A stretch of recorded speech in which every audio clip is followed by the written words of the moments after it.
안녕하세요. 사이스쿨 박입니다. 미국 취업 준비생을 위해서 미국 기업의 채용 실태와 체류 비자를 간단하게 설명드리겠습니다. 먼저 미국 기업에 대해서 알아보겠습니다. 2016년 미국 국세청 IRS의 보고에 의하면 미국에는 총 3,200만 개의 기업이 있다고 합니다. 이 중 농가 기업과 휴면 중인 기업을 제외하고 나면 영업 활동을 하는 기업은 2,600만 개 정도가 있다고 합니다. 이 중 사이스쿨의 ERP 취업자 과정이 타겟으로 하고 있는 기업을 알아보겠습니다. 먼저 한국의 소프트웨어 정책연구소에서 발표한 미국의 IT 기업 수를 알아보겠습니다. 2017년 기준 약 18만 개의 IT 기업, 즉 소프트웨어 기업이 있었다고 했습니다. 이는 미국 전체 기업 2,600만 개에 비하면 1%도 안 되는 숫자이죠. 사이스쿨이 양성하는 ERP 매니저는 소프트웨어 엔지니어가 아닙니다. 이들 IT 전문 회사들은 취업 타켓 회사가 될 수 없습니다.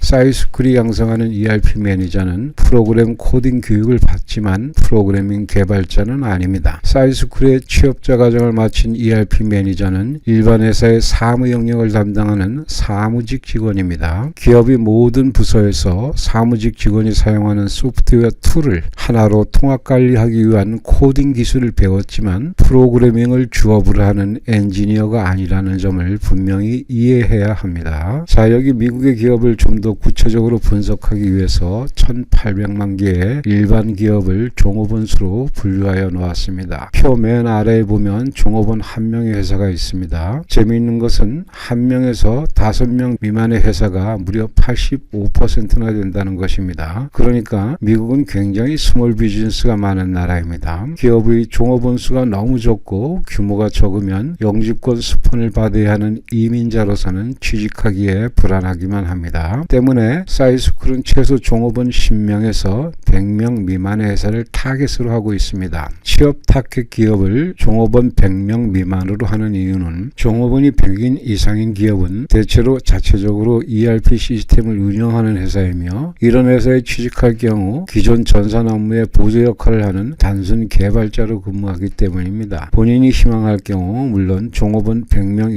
이상의 회사에 취업할 수도 있습니다. 자, 사이스쿨의 타겟 회사는 전체 기업의 13%이며 개수로 250만 개가 됩니다. 사이스쿨은 타겟 기업을 업종별로 분류하여 기업 발굴팀이 각종 매체관과 접촉을 통해서 인적 네트워크를 만들어가고 있습니다. 자, 이번에는 미국 기업의 채용 실태에 대해서 알아보겠습니다. 한국의 머니에스가 취업 포털 사이트인 인크루드와 함께 구직에 실패한 가장 큰 원인은 무엇이라고 생각하는가라는 주제로 설문조사를 한 결과가 나와 있습니다. 32%가 스펙 부족으로 가장 많았고 이어 고용시장 불안 문제가 27%, 잘못된 고용정책이 21%, 인적 네트워크가 부족했다는 것이 9% 순으로 나타났습니다. 물론 이것은 한국의 경우입니다. 미국의 경우는 이 도표를 정반대로 보시면 됩니다. 스펙이 부족했다는 것은 미국에서 취업 실패의 이유가 될 수 없고요. 가장 큰 것이 인적 네트워크, 즉 인맥으로 보면 됩니다. 미국의 취업 시장에서 스펙이 그다지 중요하지 않다는 것은 이미 인터넷 등 매체를 통해서 많이 들어봤을 것입니다. 그런데 미국의 대표적인 기업인 구글에는 스펙이 좋은 사람들이 많이 있습니다. 석박사급의 세계 최고의 프로그램 엔지니어들이 근무하고 있죠. 구글은 세계 IT 기술을 주도하는 기업이니까 세계 최고의 실력을 가진 인재가 모이므로 당연히 스펙도 높게 나타나는 현상이죠. 자, 미국 기업의 직원 채용 기본 원칙은 실력과 인맥입니다. 인맥은 인적 네트워크, 즉 학연, 지연 등을 말하는 것이고요. 실력은 업무 능력 또는 경력을 의미합니다. 한국에서 대학을 졸업하고 입사한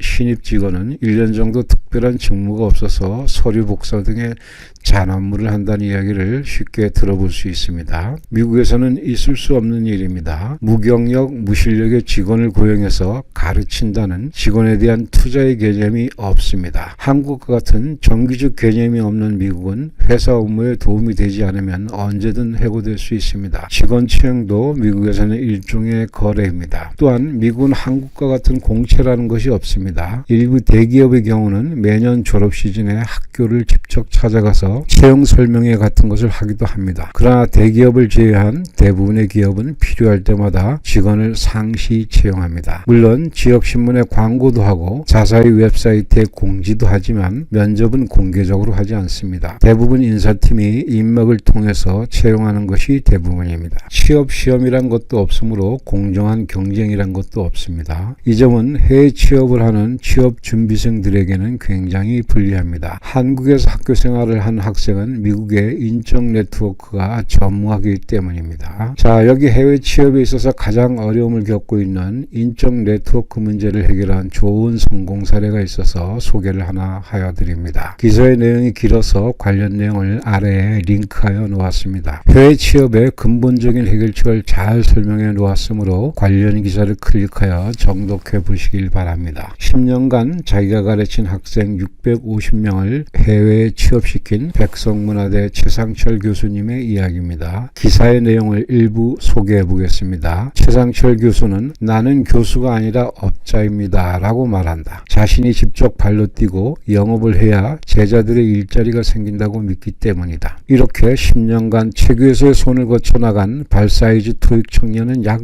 650명, 1년에 약 60명씩 해외로 나간 셈이다. 많지 않다고 볼 수 있지만 지방 전문대로서는 가슴 벅찬 수치다. 싱가포르 사우스비치 호텔은 최 교수만 믿고 매년 7명씩 백석문화대 학생을 뽑을 정도다. 정부는 지난해 12월 일자리 해외 진출 분야 대통령 표창을 최 교수에게 수여했다. 해외 진출 분야에서 대학 교수가 표창장을 받은 것은 사상 처음이었다. 자, 이 기사에서 우리가 얻을 수 있는 교훈은 크게 두 가지 정도가 있을 수 있을 것입니다. 첫째는 학교가 직접 나서서 인적 네트워크를 만들었다는 것. 두 번째는 여기 재미있는 표현 발사이즈 토익 청년 650명입니다. 발사이즈 토익이라는 것은 여기서 스펙을 얘기하는 것이죠. 즉 인적 네트워크가 스펙보다 더 중요하다는 것을 알 수 있습니다. 사이스쿨이 고용기업을 발굴하는 기업 발굴 부서를 별도로 운영하는 이유입니다. 자, 그럼 마지막으로 비자 문제를 간단하게 설명드리겠습니다. 미국은 이민의 나라이고 따라서 이민 관련 비자의 종류는 엄청나게 많습니다. 여기서 그 많은 종류를 다 나열할 수는 없습니다. 다만 대표적인 취업 비자 H1B에 대해서 몇 가지 지적을 하겠습니다. H1 비자는 학사학위 이상의 소지자로 외국인 취업자를 대상으로 발급되며 처음 3년간 추가 3년을 연장할 수 있는 전문 직종을 위한 비자입니다. 1년에 8만 5천 개의 쿼터를 가지고 있는데 인구가 많은 인도, 중국인이 90%를 가지고 가고 나머지를 전 세계 국가들이 나누어 가집니다. 거기에 신청자가 폭주하면서 추첨 방식을 적용하는데 당첨 확률이 점점 낮아지고 있다는 것입니다. 한국인들에게 아주 좁은 문이며 전문 직종으로 스템에 해당되지 않는 문과생에는 거의 그림의 떡과 같은 비자입니다. 특히 이 비자를 신청하기 위해서 고용과 스폰을 해줄 회사를 우선 확정해야 합니다. 고용회사의 입장에서는 추첨 확률이 낮아 불안한 고용을 꺼리기 때문에 특수한 경우가 아니고서는 스폰서 찾기가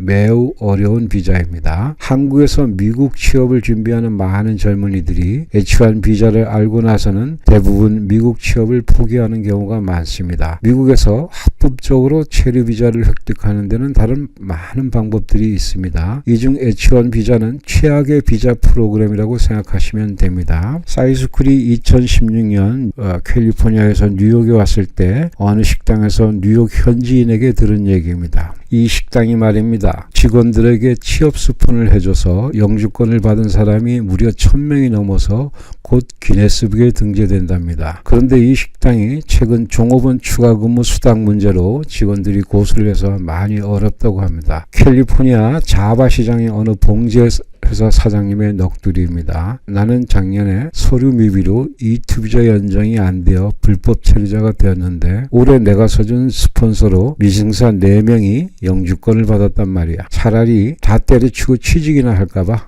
여러분은 이 두 개의 이야기를 듣고 무엇을 느끼셨습니까? 누구는 좋은 스펙으로 어렵게 겨우 3년짜리 취업 비자를 받았는데 누구는 식당 종업원으로 미승사로 영주권을 받는 것이 미국 비자의 현실입니다. 미국 취업을 준비하면서 가장 중요한 것은 비자 문제가 아니라 미국에 살아가기 위한 확실한 직장이 필요합니다. 정리하면 미국 취업의 결정적인 요소는 두 개입니다. 회사에서 당장 필요한 실력, 그리고 그 회사의 문고리를 잡아줄 인맥입니다. 사이스쿨이 자부하는 이유입니다. 시청해 주셔서 감사합니다.